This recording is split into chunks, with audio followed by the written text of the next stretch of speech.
Un saludo muy cordial a todas las personas que nos escuchan. Desde la UNED estamos trabajando la profesora María José Contreras, alcalde, y yo, María Rosa Losúa de Juan, en habilidades espaciales. Y hay 3 aspectos que vamos a desarrollar en 3 programas consecutivos de radio a lo largo de 3 años. En el primero vamos a presentar qué importancia tienen las habilidades espaciales para el rendimiento académico. En el segundo, María José. El segundo es este que vais a escuchar hoy, porque el primero ya está grabado, ya se pondrá un enlace a él. Lo grabamos el año pasado y en este segundo vamos a hablar del efecto del entrenamiento, o sea, si se puede mejorar la capacidad espacial después de entrenar o no. Y haremos un tercero en relación a las diferencias entre sexos como promedio de grupo en las habilidades espaciales, viendo las etapas de infantil, de primaria, de secundaria y universitarios.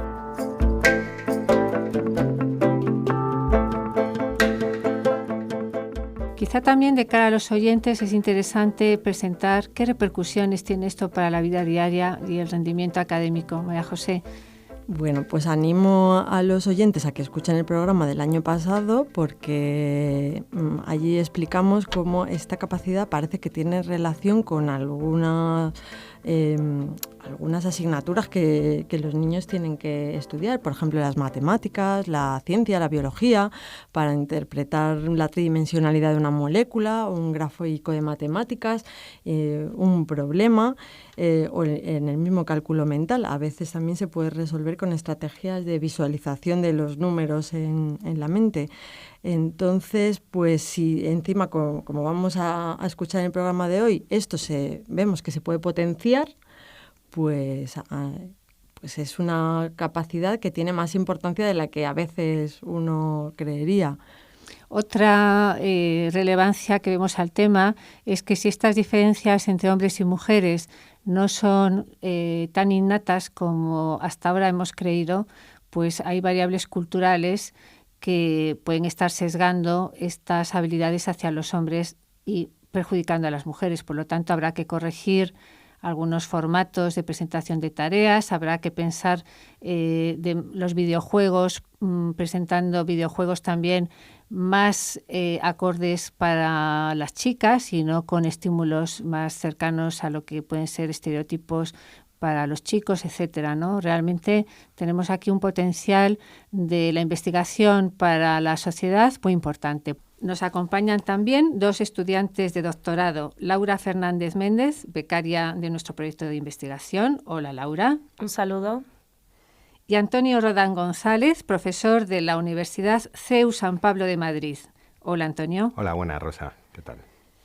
Muy bien, pues podemos comenzar contando brevemente a los oyentes por qué trabajamos en el entrenamiento espacial y qué hacemos. Laura, tú que entrenas esta rotación mental en niñas y niños de 3 años de edad, ¿qué importancia tiene esto para la vida diaria y en el cole, en el rendimiento académico? Bueno, pues en nuestra vida diaria realizamos muchas actividades que necesitan de las habilidades espaciales. Por ejemplo, llegamos a una ciudad nueva y tenemos que situarnos en un mapa para llegar al hotel o para llegar a cualquier otro lugar. Es decir, para llegar donde quieres, tienes que saber dónde estás tú con respecto a lo que te rodea. Otro ejemplo es que todos hemos ido a comprarnos un mueble que está desmontado por piezas y que después tenemos que montar con unas instrucciones. Hay muchísimos ejemplos donde las habilidades espaciales son indispensables. Conducir, aparcar, usar herramientas, orientarnos. Fenomenal, o sea que en la vida diaria incide mucho. Y en el ámbito académico, en el rendimiento, ¿qué importancia tiene? Pues sabemos que estas habilidades están presentes en muchas asignaturas a lo largo de toda nuestra vida escolar, aunque sí es verdad tienen un mayor peso en determinadas disciplinas como son las ciencias, la tecnología, la ingeniería y también en matemáticas. Una persona con alta habilidad espacial suele tener más éxito en asignaturas relacionadas con las disciplinas que acabo de nombrar y además escogerá carreras afines a estas disciplinas y obtendrá mejores notas. La investigación psicológica nos indica que existe una relación entre la capacidad espacial y el rendimiento académico. Y dinos, Laura, ¿qué es lo que entrenas? Cuando estás en el centro educativo donde estás llevando a cabo este programa, ¿qué tipo de ejercicios haces? Pues entrenamos la rotación mental. ¿Cómo lo hacemos? les presentamos a los niños y a las niñas un molde de una figura y otras 2 figuras que son idénticas al molde, pero están giradas con respecto a este. Una de ellas encaja perfectamente con el molde al girarla, pero la otra figura está como al revés, como cuando le das la vuelta a una pieza de un puzzle y hagas lo que hagas, nunca se puede encajar. Así les pedíamos a los niños que eligieran la figura que al girarla encajase con el molde, y solo podían acertar si rotaban mentalmente las figuras. Muy bien. ¿Y qué resultados has obtenido? Los resultados que obtuvimos nos indican que la rotación mental es una habilidad espacial que puede mejorarse a través de su entrenamiento. Es decir, los niños y niñas que fueron entrenados mejoraron su capacidad de rotación mental en comparación con los que no fueron entrenados. Laura, a los oyentes les puede interesar saber ¿y por qué a los 3 años de edad? Pues la razón está en que los resultados de estudios previos no han sido consistentes en cuanto a qué edad se empiezan a realizar las rotaciones mentales y si esta capacidad realmente puede entrenarse. Nuestra tesis doctoral intenta clarificar esto. ¿Y cuánto dura, Laura, este programa de entrenamiento? Lo hacíamos en 3 días, de 15 minutos cada día, y también de forma individual, ya que en estas edades hay que tratar de que centre su atención en ratitos cortos. ¿Y los ejercicios eran los mismos cada día? No, la dificultad de los ejercicios iba creciendo cada día y también desde el primer día al último. Esto ayudó a que el aprendizaje fuese gradual, desde lo más sencillo a lo más complejo. Muchas gracias, Laura. Entonces, a la pregunta de si es posible entrenar las habilidades espaciales, parece que a estas edades, desde luego, es posible. En este sentido, hay un estudio de David Zutal que ahora María José Contreras nos va a contar qué nos aporta este trabajo de David Zutal. Pues en efecto, Rosa, David Zutal y su equipo de investigación han revisado cientos de estudios y al revisar tantos nos ayuda a poner el foco en lo que es importante. Entonces, ellos comienzan diciendo algo fundamental para los que nos dedicamos al campo educativo, y es que cualquier experiencia que potencie la educación, en el caso de este programa, el entrenamiento, ayuda a potenciar el desarrollo individual de la persona, es decir, entrenas y mejoras como persona en esa capacidad. Pero además ayuda a reducir la desigualdad, que esto es importantísimo. Es decir, entrenas a un grupo y puede ser un grupo que puede tener miedo a la actividad espacial y que tiene más ansiedad espacial respecto a otros, entonces ese grupo mejora también y se reduce la diferencia respecto a otros que de forma innata, pues a lo mejor lo hacen mejor. Entonces, pues es muy importante que ayudemos a potenciar esa reducción de la desigualdad. Muy bien, María José. ¿Y este estudio qué relevancia tiene desde el punto de vista metodológico?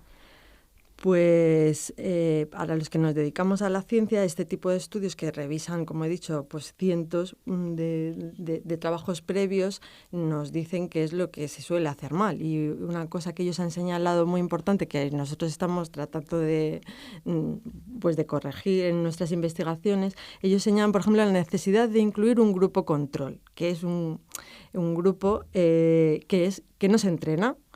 Es decir, no todos los estudios incluyen en sus investigaciones grupos a los que no se entrenan. Entonces, si tú quieres demostrar que un entrenamiento es eficaz, lo tienes que demostrar entrenando a un grupo y a otros no entrenándole, y viendo que el grupo que entrenas mejora más que el que no entrenas. Y otra cuestión que también han señalado ellos es la dificultad que han visto para comparar qué es lo que pasa a distintas edades. Porque hay muchos estudios en distintas edades, pero no son iguales. Entonces, si quieres comparar con la misma edad, o sea, con distintas edades, pero tienes que hacer investigaciones parecidas. Entonces, es verdad que en esta bibliografía que han revisado, pues es difícil encontrar estudios parecidos en distintas edades, y es lo que nosotros tratamos de hacer, que os vamos a presentar en este programa. Laura nos va a contar sus investigaciones con infantil, Antonio con secundaria y otra alumna de doctorado que no está aquí con nosotros, que se llama Patricia Jimeno, que lo hace con primaria. Entonces nosotros entrenamos el mismo tipo de tareas de rotación mental que ha contado Laura, en los mismos días, que son unos 3 días, y evaluamos antes y después con el mismo tipo de tareas, y así podemos saber qué pasa en estas distintas edades. Muy bien, María José, creo que nos has explicado con detalle lo que aporta y lo que intentamos también después aportar nosotras con estas direcciones de tesis. Antonio, que ha trabajado en secundaria y ahora va a trabajar con universitarios, vamos a tu trabajo de secundaria. ¿Cómo has entrenado la rotación mental con estos adolescentes? ¿Utilizabas los mismos estímulos que Laura?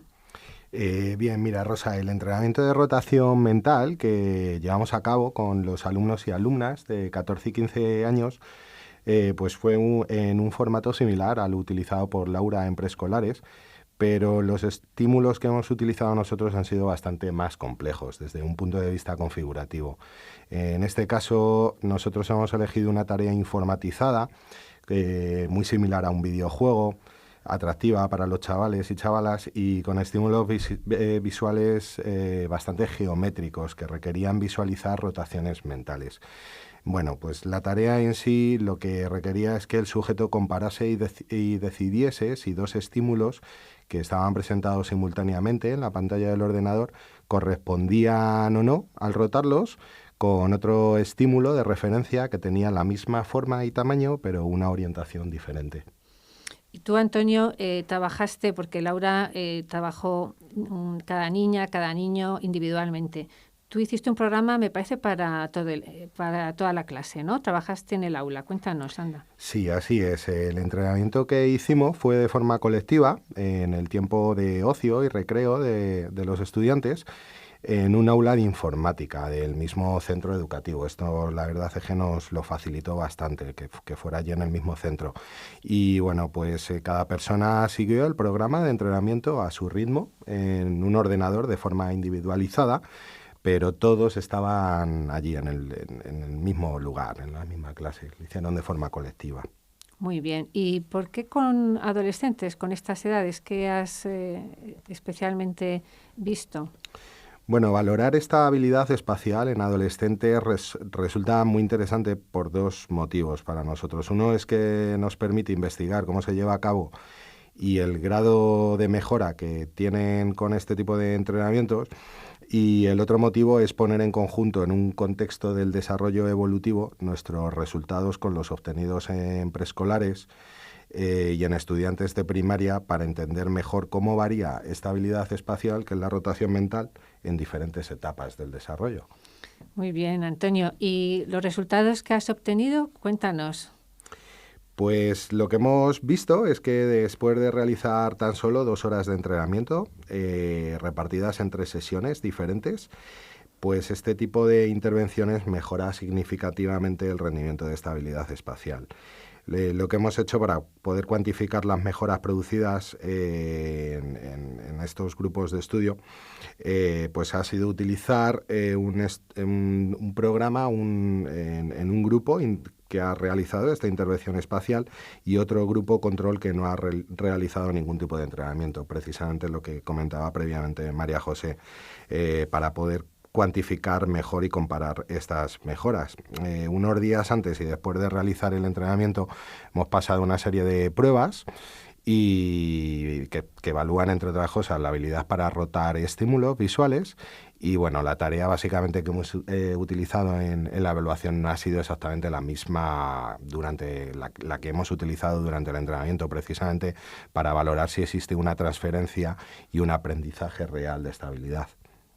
Y bueno, luego también nos parecía muy interesante que el programa informatizado registrase el número de aciertos, errores y los tiempos de reacción o de respuesta ante un estímulo concreto, precisamente para tener información adicional sobre el procesamiento de cada persona.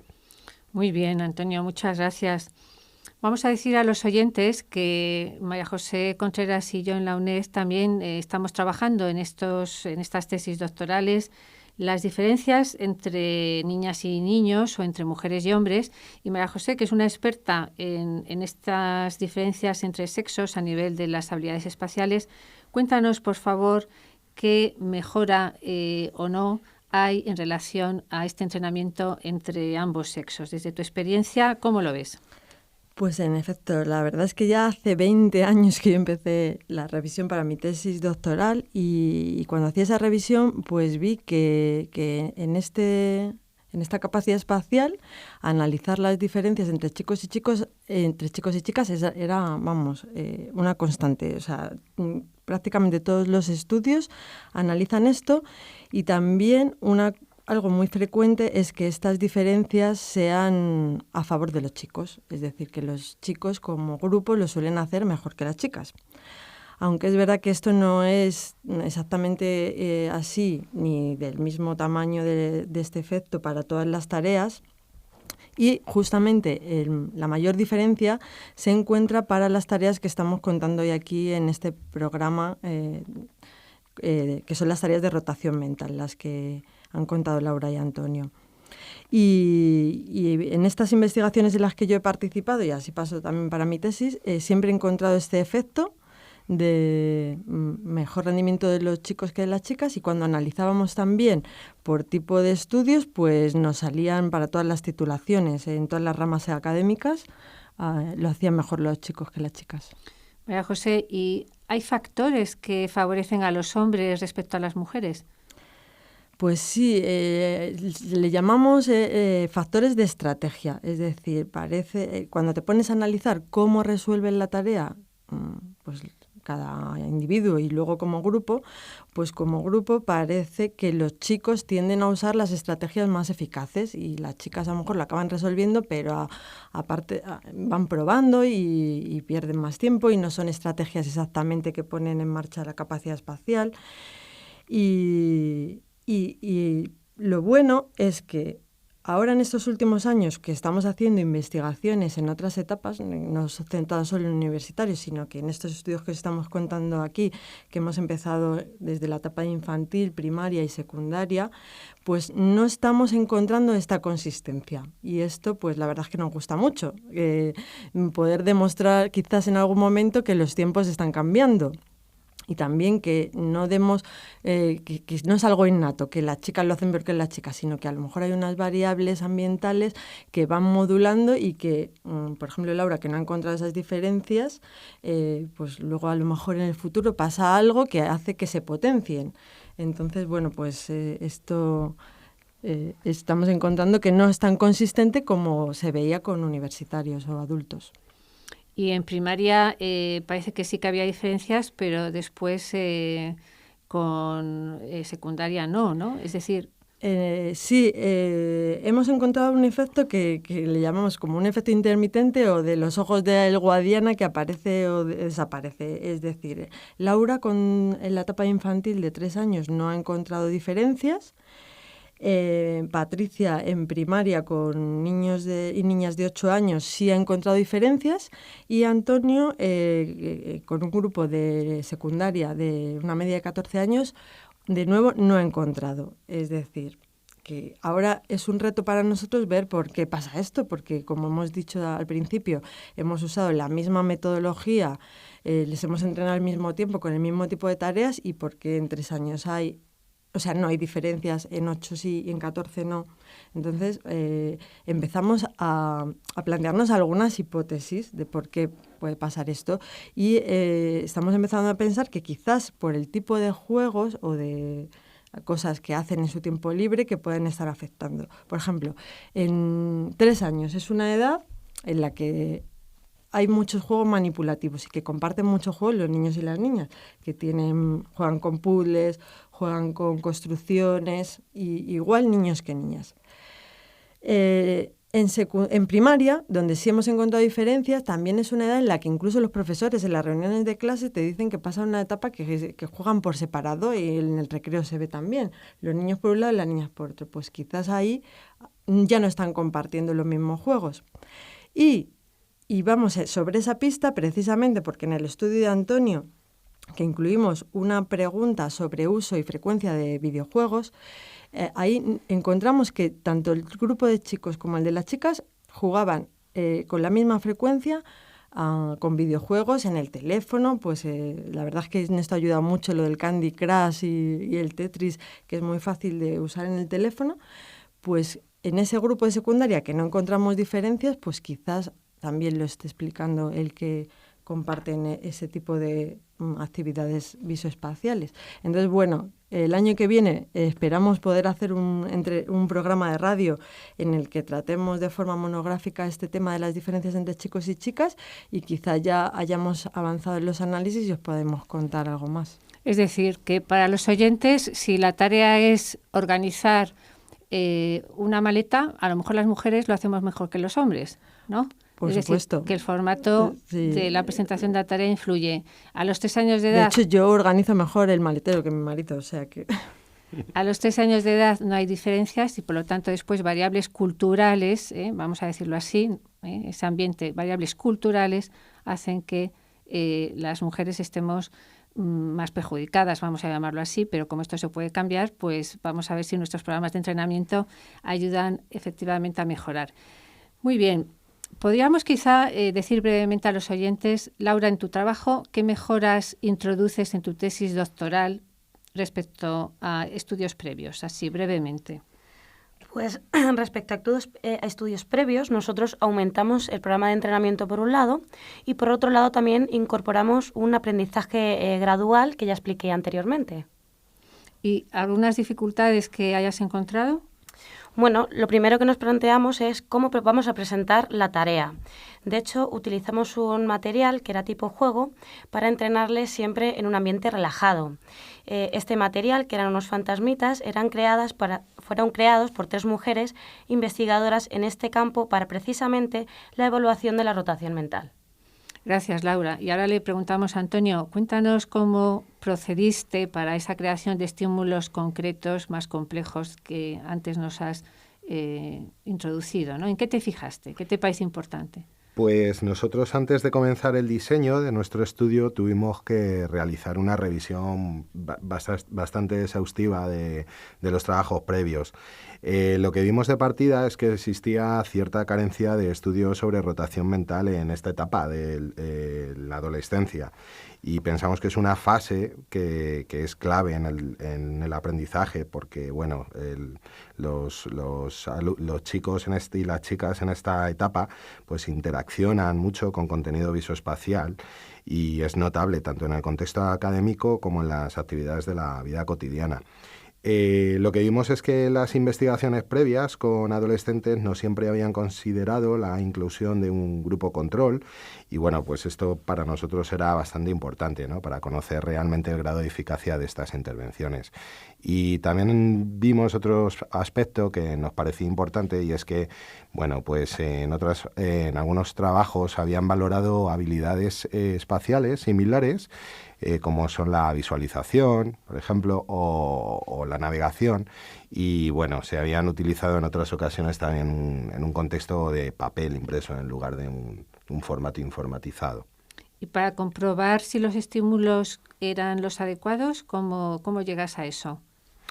Pues realizamos un estudio piloto previo a varios sujetos de esta edad, 14 y 15 años, para asegurarnos precisamente de que los estímulos visuales que habíamos configurado pues se adaptaban a nuestros propósitos. Lo que hicimos fue utilizar formas y orientaciones específicas para mantener una progresión en la dificultad dentro de la misma sesión y también entre sesiones, y para estudiar determinados parámetros como son la precisión y el tiempo para procesar este tipo de habilidades. Consideramos muy importante incorporar estímulos visuales que sirviesen de aliciente para motivar o enganchar a los estudiantes, y que sobre todo les proporcionasen una retroalimentación a ellos y ellas sobre cómo estaban haciendo la tarea. Pensamos que una de las claves para el aprendizaje de una habilidad concreta es que la persona se encuentre motivada, así que el estilo en formato de videojuego pues puede ser una manera bastante entretenida y eficaz para entrenar esta habilidad espacial. Muchas gracias, Antonio, por toda esta explicación. Y también recordar que para la etapa de primaria efectivamente tenemos a Patricia Jimeno, que antes la ha nombrado María José, es otra doctoranda que estuvo el año pasado en el primer programa que hicimos con esta temática de las habilidades espaciales en relación con el rendimiento académico, que ha sido mamá, y este año pues nos acompaña de otra forma. Y de esta manera, con Laura, con Patricia y con Antonio, intentamos las profesoras María José Contreras y yo, desde la UNED, pues cubrir este ámbito de investigación que es relativamente escaso y desde luego muy novedoso, porque vamos a comparar con distintas edades, cubriendo una buenísima parte del ciclo evolutivo con tareas muy similares, si esta posibilidad de entrenar da siempre resultados, que hasta ahora estamos encontrando que sí, y además si esas diferencias entre hombres y mujeres se pueden paliar y en cualquier caso descubrir qué factores pueden estar influyendo. Como tenemos que ir terminando y el tema es complejo, vamos a dedicar el próximo curso a tratar en un programa concreto, el tercero, las diferencias entre hombres y mujeres en capacidad espacial. Para terminar, decir también a nuestros oyentes que este curso hemos participado en la Semana de la Ciencia, que tuvo lugar aquí en Madrid en noviembre y fue una experiencia muy bonita, ¿no? Realizamos unos talleres en estas diferentes etapas en las que están trabajando nuestros doctorandos y vinieron padres y madres para ver lo que hacemos y también lo que ellos y ellas pueden hacer en casa con estos ejercicios, ¿no? Pues bien, muchas gracias a todos por participar en este programa, donde hemos comprobado muchos puntos de interés educativo y social con repercusiones en la vida diaria y también para la elección de carreras universitarias que van a marcar de manera decisiva el posterior desarrollo profesional, ¿no? Un saludo, muchas gracias a todos. Gracias. Gracias. Un saludo.